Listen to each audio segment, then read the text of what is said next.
Alright, this is segment 3 of the 6 segments of 10 minutes apiece, or 1 hour. And we're talking about, well, of course, Coldplay in the background. Let's turn that up. And we're talking about the Wondrous Mushroom, which is the psilocybin mushroom. It's a cash chemistry. When it comes into your body, it gives you the experience plus extra serotonin versus a credit card drug like MDMA or LSD. They borrow from your racionuclei supply of serotonin, flooding you with an experience that later leaves you in a deprivation. Give me the science someday on that when I can, maybe at a university. The Wondrous Mushroom talks about Mesoamerica. Particularly it's focused on the psilocybin mushrooms, but it also talks about the evil mushroom, or Amanita muscaria, the tree of knowledge of good and evil. And it's called the evil mushroom by the cliché Maya. And it talks about the green lightning bolt, or the twin serpent,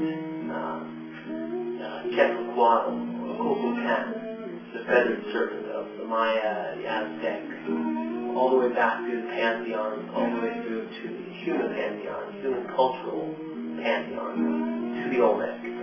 This serpent was called the lightning serpent at times as well. And this is the 5-pointed star within the circle, the pentagram, this smoking serpent. So this is the Wondrous Mushroom. Gordon Wasson, who made Western America, basically Western consciousness, aware of the psilocybin mushrooms again on a grand scale through his book, or his article in Life magazine in 1957. It's called the Wondrous Mushroom, or the Magic Mushroom. He would have called it the Wondrous Mushroom. A little insidiousness of the government. This is the fulfilling of revelations where diseases break out across the planet. And that's with the help of the God and Magog forces. This is, in this case, it's the Army and the FDA, who on an island off the East Coast, called Plum Island, basically took ticks and infected them with Lyme's disease, and then they were released into the wild. And if you look at the epicenter of Lyme's disease, it starts at Plum Island and moves out. More evidence in this book called Lab 257. Anyway, you should read it. It's by Michael Christopher Carlo, and it proves that West Nile disease, AIDS, and Lyme disease are man-made. Alright, Pharmacopeon by Jonathan Ott. Jonathan and I met on a personal basis in Planque, Mexico in the year 1997, where we had an entheogenic conference. I was just a student. By their standard, perhaps I still am, having published no books and written no massive essays anywhere that you could read it other than Sonochicano, the one published journal on psychedelic mushrooms. Stuck on the edge, ball and chain. I'm on my way back down again. Whenever you refer to your wife and your partner as a ball and chain, you're on your way down again. Stuck on the edge, tied to the noose.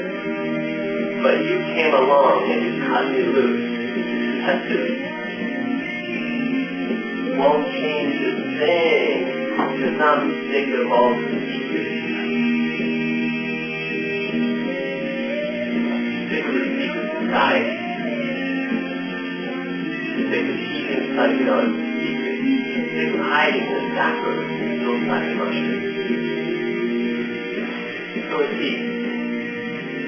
Alright, this is a complete work of Josephus. Right now there's a movement to create the mystery religion, that's the one world order, and the one world religion, the mystery religion of Babylon. And this is being brought about in very powerful and popular New Age films which you can never find out who wrote these things or who made them.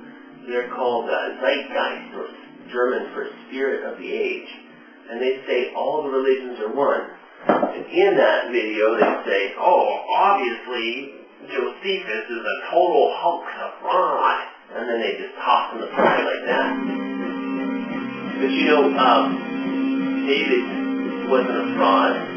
David was a shepherd. And when he ate the mushrooms, his face became flush, and that's why David is called the ruddy one. And in this book, Josephus, they refer to Jesus as, if it be lawful to call him a man, then he was a man who brought or drew to himself people who loved the truth. And that is what I hope to draw to myself, people who want the truth, who want love and understanding and wisdom, faith and justice, frankly. Biopsychology, a book I read in college, talks about how when repeated applications of serotonin are put onto a neuron, that neuron grows, it branches out, it forms new dendrites and connections. One of the main differences between our brains, the standard brain, and Einstein's brain is the number of astrogliae, these connecting neurons that connected major neurons to the other neurons. File sharing is what you call it in the computer world. This is Perception Sequence. Again, it's by Gordon Wasson, and it's his proof that the Amanita muscaria is not the mushroom you're looking for. Of all the people who ate it, only one person got a moderate high out of it. And I've had that high from that Santa Claus mushroom, and it's nothing compared to the happiness and joy produced by psilocybin.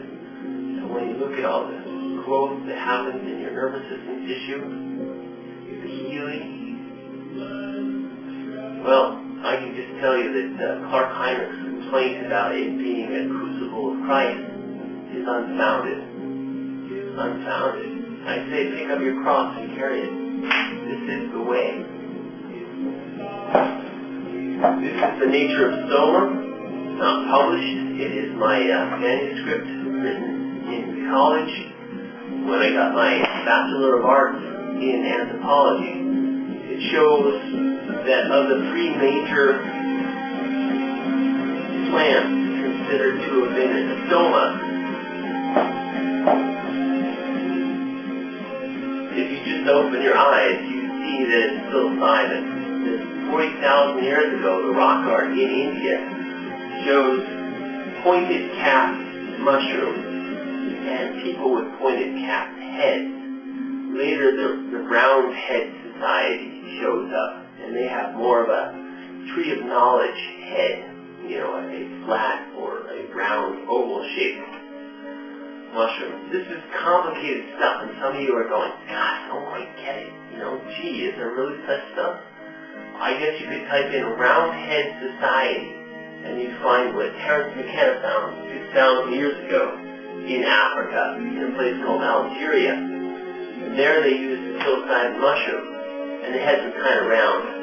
But if you go back even 40,000 years into the rock art of India, before the major flood of Noah, but after the first flood, which wiped the dinosaurs out, you would see that there's a pointed cap mushroom, and the people used that. It was a tree of life. You know, everybody knew about it. It was obvious. You discovered it, you ate it, you did better than everybody else. Everybody else wanted to do better, so they ate it too. And then a time of tyrants came along, and laws suppressed it. It wasn't until Jesus Christ that many people began to find out about the Eucharist.